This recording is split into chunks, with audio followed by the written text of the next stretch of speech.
अस्सलाम वालेकुम। कहानी को आखिर तक पूरा सुनिएगा और अगर आप चैनल पर नए हैं तो सब्सक्राइब ज़रूर कीजिएगा। ये वाक़या अगरचे कई साल पहले का है, लेकिन ये वाक़या मेरे जहन के साथ ऐसे चिपक कर रह गया है कि जब भी मुझे उसकी याद आती है तो उसके खौफ की वजह से मेरे जिस्म में कपकपी तारी हो जाती है। गोया कि ये वाक़या आज ही अभी अभी हमारे साथ पेश आया है। कबल इसके कि ये वाक़या बयान करना शुरू करूँ, इससे पहले वाक़ये को समझने के लिए आप हजरात ये बात जहन नशीन कर लें कि हम 3 भाई हैं। मेरा नाम मोहम्मद फ़ारूक जुनैद है और मुझसे छोटे का नाम मोहम्मद अख्तर और सबसे छोटे का नाम सईद हैदर है। हमारा ताल्लुक़ ज़मींदार घराने से है। सख्त गर्मियों के दिन थे। सुबह हम लोगों ने ट्रैक्टर वाले को कहा कि आज हमारी ज़मीन में हल चला देना, क्योंकि उसके साथ हमारा सालाना ठेका होता है। जब भी ज़मीन में हल वगैरह चलवाना होता है हम उसको इत्तला दे देते हैं और वो हल चला देता है, क्योंकि वो हमारी ज़मीनों को जानता है। दिन को शदीद गर्मी होने की वजह से हम अपनी ज़मीन पर ना जा सके ताकि देखें कि उसने हल कैसा चलाया है। असर के वक्त हम तीनों भाई अपने वालिद के हमरा असर की नमाज़ पढ़ने की गर्ज से रवाना हुए। घर से कुछ दूर जाने के बाद वालिद साहब ने हमसे मुखातिब होकर कहा कि अब मौसम में भी दुरुस्त हो गया है, यानी गर्मी कम हो गई है। हमें चाहिए कि अब ज़मीन का चक्कर लगा लें और देखें कि ट्रैक्टर वाले ने कैसा हल चलाया है। लिहाजा जल्दी जाओ और घर से कदाल उठा लाओ, ताकि ज़मीन में हल चलाने की वजह से जो मिट्टी के बड़े बड़े डेले निकल आते हैं उन्हें भी कदाल के उल्टी यानी चेन वाली जानिब से तोड़ें। यह बात सुनी थी कि सबसे छोटा यानी सईद भाग कर गया और कदाल उठाकर ले आया। उस वक्त हम लोग मस्जिद में दाखिल होने वाले थे। सबसे पहले वालिद साहब मस्जिद में दाखिल हुए, उनके साथ साथ मैं और सईद भी मस्जिद के मेन गेट से दाखिल हो चुके थे और मोहम्मद अख्तर हम सबसे पीछे था, यानी दरमियाना भाई। जैसे ही वो गेट में दाखिल हुआ तो उसने हाय अब्बू की एक ज़ोरदार चीख लगाई।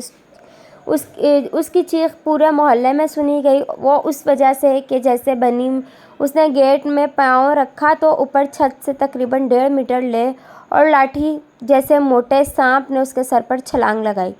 सर पर टोपी होने की वजह से सांप उसको डस तो ना सका और फिसल कर नीचे गिर गया। इतने में वालिद साहब भी चीख की वजह से उसकी तरफ मतवज्जा हो चुके थे। उन्होंने जल्दी से सईद के हाथ से कदाल ली। उस वक्त सांप दोबारा दीवार के ज़रिए छत की तरफ जा रहा था। वालिद साहब ने दीवार पर मौजूद सांप पर वार किया, लेकिन वह सांप कौन गा, अलबत्ता सांप दोबारा ज़मीन पर गिरा और अब उसने गेट से निकलते हुए गली की तरफ राह फरार इख्तियार की। वालिद साहब भी कदाल लिए उसके पीछे पीछे भागे और कुछ दूर जाकर पुश्त की जानिब से उस पर वार किया। यह वार उस पर लगा। फरार होते ही वो फ़ौरन वालिद साहब पर हमले के लिए लौटा। वालिद साहब जल्दी से चंद कदम पीछे हुए और फुर्ती से उसके सर पर मारने की कोशिश की, लेकिन वो भी इतना होशियार था कि बावजूद ज़ख्मी होने के जब वालिद साहब उसके सर पर मारते तो वो थोड़ा सा पीछे हट जाता और कदाल ज़मीन पर लगता और वो वालिद साहब के कदमों की तरफ डसने की हवस से लपकता। ये खेल जारी था और इतने में मोहल्ले के तमाम लोग जमा हो चुके थे। कुछ तो अख्तर की चीख की वजह से और कुछ कदाल जब ज़मीन पर लगती उसकी ज़ोरदार आवाज़ की वजह से। वो तमाम लोग भी ये तमाशा देख रहे थे। इसी दौरान उन लोगों ने भी सांप को पत्थर वगैरह मारे, लेकिन वो सांप न मरा। इतने में एक बुज़ुर्ग आ गए। वो मेरे वालिद साहब से मुखातिब होकर कहने लगे कि वार के वक्त जितना ये पीछे बनता है उतना उसके पीछे दार कर, तब ये मर्दार होगा। वालिद साहब ने ऐसा ही किया और अंदाज़ा एक बालिश्त उसके सर के पीछे वार किया। उस वक्त वो बिल्कुल इतना ही पीछे हटकर सर उठाए दोबारा हमले के लिए तैयार था कि कदाल इतनी ज़ोर से उसके सर पर लगा कि उसको मिट्टी के साथ बराबर कर दिया। उसके बाद आज तक जब भी मैं उस मस्जिद में नमाज़ पढ़ने जाता हूँ तो दरवाज़े से दाखिल होते वक्त अचानक पहले मेरी निगाहें छत का जायज़ा लेती हैं और उसके बाद किसी और तरफ मतवज्जा होती हैं। टोपी के फ़ायदे के बारे में उसके पढ़ने के बाद आप ख़ुद अंदाज़ा लगा लें और आज के बाद इस पर अमल करने की कोशिश करें। मौत के मुंह में जाकर वापस आने का मुहावरा तो सुना होगा, लेकिन देखा नहीं था। 22 जुलाई 2003 को कौन रेलवे के एक ख़तरनाक हादसे में ना सिर्फ अपने साथियों को मौत के मुंह से वापस आते देखा, बल्कि मैं ख़ुद भी वापस आया। अल्लाह जिसे बचाना चाहे और उसकी ज़िंदगी का आबोदाना बाकी रखे तो उसे वो फ़िज़ा की बेपनाह बुलंदियों से गिरा कर भी महफूज रखता है, जैसा कि गुज़िश्ता माह रूस की फ़ौज का एक जनरल 22,000 फुट की बुलंदी से जहाज़ के एक हादसे के बाद गिरकर बच गया। 7 जुलाई 2003 को सूडान एयरवेज़ का एक हवाई जहाज़ हज़ारों फुट ऊपर फ़िज़ा की बुलंदियों से फट कर गिरा और उसमें मौजूद तमाम 114 मुसाफिर हलाक हुए। सिर्फ एक 2 साला बच्चा अब्दुल्ला बच गया। इस तरह किसी की मुद्दत हयात ख़त्म हो जाए तो फुट 2 फुट के फासले पर गिरकर और ज़ख्मी ना होकर भी उसकी मौत वाक़या हो जाती है। दारुल मुसन्निफ़ीन आज़मगढ़ के साबिक़ नाज़िम सबाउद्दीन अब्दुर्रहमान साहब नदवत उलमा में मेरे ज़माने तालिब इल्मी के दौरान लखनऊ में साइकिल रिक्शे से उस वक्त गिरे जब एक गाय सामने आ गई। अचानक रिक्शे वाले ने ब्रेक लगाया और वो 2-2.5 फुट ऊपर से नीचे गिरे न ज़ख्म न खराश, लेकिन उसी वक्त जाँ बहक हो गए। 22 जुलाई 2003 को हिंदुस्तान में मगरबी साहिल पर 7-8 साल कबल शुरू हुए कोकन रेल के अब तक के सबसे बड़े रेलवे हादसे से खुद हम लोग दो चार हुए, लेकिन अल्लाह ने हैरत अंगेज़ तरीके पर अपनी कुदरत व नामत का इस तरह मुज़ाहरा किया कि हमसे मुस्तसिल डब्बे वाले दर्जनों लोगों ने उसी वक्त ज़ख्मियों की ताब ना लाकर दाई अजल को लब्बैक कहा और हम फजले खुदाबंदी से महफूज व मामून रहे। जामिया इस्लामिया भुटकल में शमशाही की छुट्टियों में महाराष्ट्र और गुजरात के मदारिस के दौरे पर 10 असातिज़ा पर मुश्तमिल एक वफ़द मुत्तहम जामिया मौलाना अब्दुल बारी साहब नदवी की क़यादत में रवाना हुआ। इतवार का दिन था। लोग दोपहर को रत्नागिरी जाने के लिए कारवार स्टेशन पहुँचे। चूँकि हमारी रिजर्वेशन नहीं थी और सफ़र भी दिन में था और वो भी सिर्फ 5-6 घंटे का था, इसलिए हम लोग कारवार मुबनी हाईडे स्पेशल ट्रेन की जनरल होगी में जो पूरी खाली थी आराम से बैठ गए और अलग अलग सीटों पर लेटने के लिए अपना सामान रखा। चूँकि ट्रेन की रवानगी में गैर मामूली ताख़ीर हो गई थी, इसलिए हमारे कुछ साथी चाय लाने के लिए ट्रेन से उतरे और कैंटीन का रुख किया। जहाँ एक टीटी की निगाह हम पर पड़ी, उसने हमसे पूछा, आप लोग कहाँ जा रहे हैं और कहाँ बैठे हैं?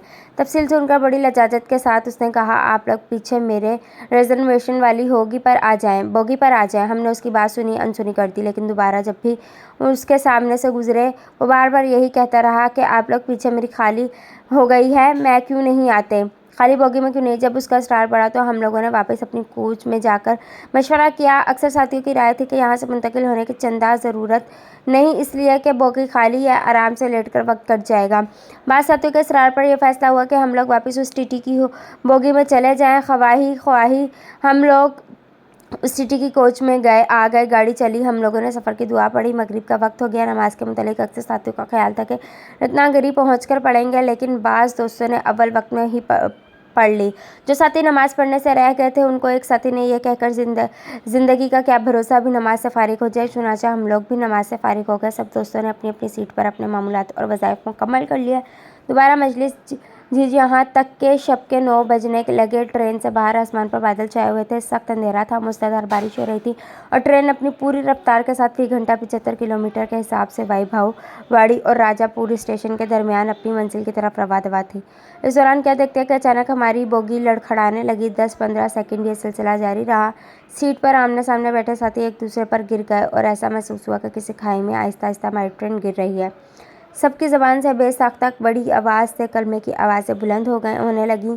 या अल्लाह का एक शोर हर तरफ से सुनाई देने लगा। कुछ वक्फे के बाद गार्ड ने ब्रेक लगाया और ट्रेन रुक गई। किसी की समझ में नहीं आ रहा था कि क्या हुआ और कैसे हुआ। कुछ साथी दौड़े दौड़े बाहर दरवाजे की तरफ भागे और नीचे उतरने की कोशिश करने लगे, लेकिन पटरियों पर कमर तक पानी था और गुप्त अंधेरा। उस पर बारिश का ना रुकने वाला सिलसिला। मुसाफिरों में से किसी ने आवाज़ लगाई कि कुछ नहीं हुआ है, किसी ने जंजीर खींच दी है, इसलिए इमरजेंसी ब्रेक लगी है, जिसे झटके महसूस हुए हैं और ट्रेन रुकी है। थोड़ी देर में ट्रेन चलेगी, आप अब अपनी अपनी नशिस्तों पर दोबारा बैठ जाए। 10-15 मिनट तक हम लोग भी यही सोचते रहे और अपने साथियों को भी नीचे उतरने से सख्ती से मना करते रहे। कुछ देर के बाद हिम्मत करके बाएं तरफ से दरवाज़ा खोल करके देखा तो अजीब नज़ारा था। सामने पहाड़ था जिस पर ट्रेन चढ़ गई थी। हमसे मुतसल अगला एसी डब्बा खुद दूसरे डब्बे पर चढ़ गया था। एक दूसरे को आवाज़ में दी जाने लगी। देखते ही देखते हमारे अक्सर साथियों ट्रेन को दूसरे मुसाफिर नीचे उतरे। जब कमर तक पानी पार करके आगे बढ़ने लगे तो उन्हें पानी में लाशें मिली। सबसे पहले 8-9 माह के मासूम बच्चे की एक लाश मिली, उसके बाद एक औरत की। आगे बढ़ते हुए ये सिलसिला बढ़ता ही गया। 12-13 लाशें खुद हमारे साथियों ने हमारे डब्बे में पहुंचाई। बड़ा अजीब क़यामत ख़ेज़ मंजर था। सबसे हैरत अंगेज़ बात यह थी कि जनरल बोगी जिसमें हम लोग कुछ घंटों पहले सवार थे और टीटी ने हमें जहाँ से बड़ी मिन्नत समाजत से बुलाकर अपनी कोच में बिठाया था, वो पूरी तरह कटकर एक दूसरे में इस तरह घुस गई थी कि नाकाबिले शनाख्त हो गई थी। ہر طرف لاشیں بکھری ہوئی تھیں۔ مدد مدد کی چیخوں پکار تھی۔ کسی کا ہاتھ کٹ گیا تھا اور کسی کا پیر، کسی کا سر ایک طرف تھا اور دھڑ دوسری طرف۔ ہمت کر کے ہمارے ساتھی گھپ اندھیرے کے باوجود زخمیوں کو بڑی احتیاط سے نکالنے لگے اور لاشوں کو چادروں میں لپیٹ لپیٹ کر اوپر پہنچانے لگے۔ مسلسل گھنٹہ بھر کام کرنے سے سب کی ہمتیں جواب دینے لگیں۔ اسی دوران پیچھے سے ریلوے کمک پہنچ گئی اور ہم لوگوں کو ماں لاشوں اور زخمیوں کے ان ڈبوں میں جو صحیح سلامت بچ گئے تھے سوار کر کے واپس گنگولی اسٹیشن لے جایا گیا، جہاں پہلے اطلاع ملنے کی وجہ سے ایمبولینس اور پولیس فورس وغیرہ موجود تھی۔ دوسرے دن اخبارات سے سرکاری اطلاع کے مطابق معلوم ہوا کہ جملہ 52 لوگ جاں بحق ہوئے اور 100 کے قریب زخمی۔ اور حادثے کی وجہ یہ تھی کہ ہماری ٹرین جب پٹری پر 75 کلومیٹر فی گھنٹہ کی رفتار سے چل رہی تھی تو رتنا گیری سے 100 کلومیٹر دور ڈرائیور نے دور سے ایک چٹان کو پٹری پر گرا ہوا پایا، جو قریب کے پہاڑ سے موسلادھار بارش کی وجہ سے تھوڑی دیر پہلے پٹری پر گر گئی تھی۔ حالانکہ 15 منٹ پہلے اسی پٹری پر دوسری ٹرین گزر چکی تھی۔ چنانچہ ڈرائیور نے جب پٹری پر چٹان کو گرا ہوا دیکھا تو اس نے ایک دم ٹرین کو روکنے کی کوشش میں بریک لگائے، جس سے سب سے پہلے انجمن پٹری سے اترا اور گرا اور اس سے متصل ہم سے اگلی چاروں بوگیاں ایک دوسرے پر چڑھ گئیں اور یہ خطرناک حادثہ پیش آیا، جس حیرت انگیز طریقے پر اللہ نے ایک ٹی ٹی کو ذریعہ بنا کر اس ٹکڑے ٹکڑے ہونے والی بوگی سے ہمیں اٹھا کر اپنا فضل فرمایا، اس کو دیکھ کر ہم سب کی زبانوں سے بے ساختہ نکلا کہ یہ سفر کی اسی دعا کی برکت تھی جس کے پڑھنے پر حدیث شریف میں یہ پیشن گوئی کی گئی ہے کہ اس کا پڑھنے والا پورے سفر میں اللہ کی حفاظت میں رہتا ہے اور اس کی نگہبانی میں اللہ ہی اس کے لیے کافی ہوتا ہے اور ہر شر سے اس کو محفوظ بھی رکھتا ہے۔ اس کا اعلان فرشتوں کے ذریعے بھی ہوتا ہے اور انسان اپنی آنکھوں سے بھی اس کے اثرات دیکھتا ہے۔ حضرت بایزید بسطامی نے بیان کیا کہ ایک بار موسم سرما میں جمعے کے دن میں جامع مسجد جا رہا تھا، میرا پیر پھسلا اور میں نے ایک مجوسی کی دیوار پکڑ لی۔ اس سے میں نے درخواست کی کہ مجھے معاف کر دے۔ اس نے پوچھا کیا تمہارے دین میں اتنی احتیاط ہے؟ میں نے کہا ہاں۔ اس نے کلمہ پڑھ لیا۔ حضرت سیدنا امام اعظم ابو حنیفہ کا کسی مجوسی پر قرض تھا، آپ اس سے تقاضا کرنے گئے، آپ کے جوتے میں نجاست لگ گئی، آپ نے جھٹک دی اور وہ اڑ کر اسی کی دیوار پر جا گری۔ امام اعظم میرے کو بہت رنج ہوا اور کہنے لگے اگر کرچتا ہوں تو اس کی دیوار کی مٹی کم ہو جاتی ہے، لیکن میں اس کی دیوار پر نجاست کو جو مجھ سے پڑ گئی ہے چھوڑ بھی نہیں سکتا۔ آخر آپ نے اس کا دروازہ کھٹکھٹایا، وہ باہر نکلا اور کہنے لگا اے امام المسلمین، مجھے مہلت دیجیے۔ آپ نے فرمایا میری وجہ سے تیری دیوار نجس ہو گئی ہے، مجھے معاف کر دے۔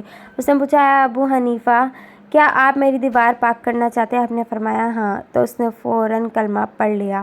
حضرت عبداللہ بن مبارک میلیہ سے روایت ہے کہ ان کا ایک مجوسی سے مقابلہ ہو رہا تھا۔ جب نماز کا وقت آیا تو حضرت ابن مبارک نے مجوسی سے کہا کہ مجھ سے عہد کر کے جب تک میں نماز سے فارغ نہ ہو جاؤں تو میرے ساتھ کوئی برا ارادہ نہ کرے گا۔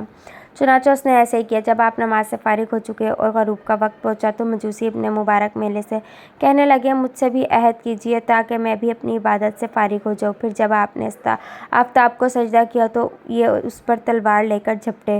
فوراً ہاتف نے آواز دی جب تم عہد کرو تو عہد کو پورا کرو، یا اس پر آپ واپس ہوئے۔ جب مجوسی فارغ ہو چکا تو اس نے پوچھا کیا بات ہے، میرے نسبت ارادہ کر کے کیسے لوٹ آئے؟ آپ نے کہا جب میں نے تجھے غیر اللہ کو سجدہ کرتے دیکھا تو چاہا تھا کہ تجھے قتل کر ڈالوں۔ اتنے میں ہاتف نے مجھے آواز دی کہ جب تم عہد کرو تو عہد اللہ کو پورا کیا کرو۔ یہ سن کر کہنے لگا آپ کا رب بھی کیا خوب رب ہے کہ اپنے دوست پر اپنے دشمن کے لیے عتاب فرماتا ہے۔ اس کے بعد وہ مجوسی کلمہ پڑھ کر مسلمان ہو گیا۔ حضرت عبداللہ بن مبارک میلے نے بیان فرمایا کہ میں نے ایک سال حج کیا تو حضور صلی اللہ علیہ وسلم کو خواب میں دیکھا کہ آپ فرما رہے ہیں کہ جب تو بغداد میں پہنچے تو بہرام مجوسی کو میرا سلام کہہ دینا اور اس سے کہہ دینا کہ اللہ تعالیٰ تجھ سے راضی ہے۔ جب میں واپس پہنچا تو میں نے اس سے پوچھا کہ تو نے اللہ تعالیٰ کے نزدیک کوئی نیکی کی ہے؟ اس نے کہا میں نے اپنے بیٹے کو اپنی بیٹی سے نکاح کر دیا ہے، اپنے بیٹے کا اپنی بیٹی اور دعوت ولیمہ کھلائی تھیں۔ میں نے کہا یہ تو حرام ہے، اس کے سوا اور بھی کوئی عمل کیا ہے؟ اس نے کہا میں نے خود اپنی بیٹی سے نکاح کر کے ولیمہ کیا تھا۔ میں نے کہا یہ بھی حرام ہے، اس کے سوا بھی تو نے کوئی عمل کیا ہے؟ اس نے کہا کہ ایک مسلمان عورت میرے گھر آئی تھی اور اس نے میرے سے اپنا چراغ روشن کر لیا۔ جب وہ دروازے پر پہنچی تو گل کر دیا، اس نے پھر لوٹ کر روشن کیا اور پھر گل کر دیا۔ اس طرح 3 بار کیا اور چوتھی بار وہ روشن کر کے چلی گئی اور میں اس کے پیچھے چلا گیا اس کے گھر تک گیا کہ شاید یہ جاسوس ہے۔ اس کے بعد میں نے سنا کہ اس کے بچے کہہ رہے ہیں کہ ہمیں بھوک ستا رہی ہے۔ وہ بولی مجھے اللہ تعالیٰ سے شرم آتی ہے کہ اس کے غیر سے کچھ مانگوں۔ یہ سن کر میں لوٹ آیا اور کھانا لے کر ان کے پاس گیا۔ اس وقت میں نے اس سے کہا کہ یہ بشارت سن کر حضور نبی اکرم صلی اللہ علیہ وسلم ملا، ہم نے تجھے سلام